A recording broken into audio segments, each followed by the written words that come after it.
అస్మద్గురుభ్యో నమ. ఓం శ్రీ మంగళగౌరీ దేవియే నమ.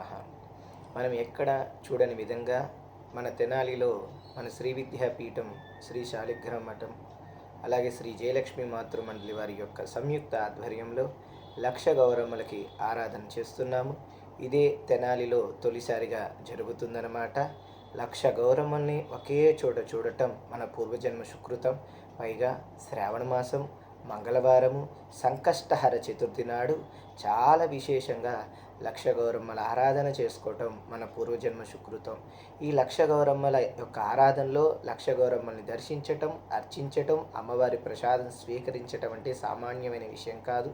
చాతుర్మాస్య సమయంలో ఎంతో విశేషంగా మన తెనాలిలోని ది కమిషన్ మర్చెంట్ అసోసియేషన్ వారి యొక్క భవనంలో మనం ఈ యొక్క కార్యక్రమాన్ని చేస్తున్నాము.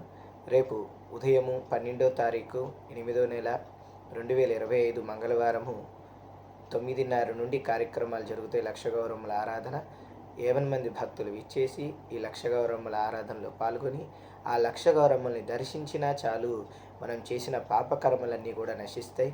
ఎంతో సౌభాగ్యాన్ని అమ్మవారు ప్రసాదిస్తారు. పూర్వజన్మ సుకృతం 1, 2, 3 గౌరమ్మలు చూస్తేనే మనకి ఎంతో ఆనందం కలుగుతుంది. ఒకే ప్రాంతంలో లక్ష గౌరమ్మలు ఉండటం మూలాన, అక్కడ లక్ష గౌరమ్మలకు ఆరాధన జరగటం మూలాన మనం అది దర్శించటం వలన మనకి ఎంత పుణ్యం అంటే అంత పుణ్యం వస్తుంది. ఎంతో సౌభాగ్యం, అష్టైశ్వర్యాలు, ఆయురారోగ్యాలు. అలాగే పసుపు అంటే అందరికి తెలిసిందే యాంటీబయాటిక్.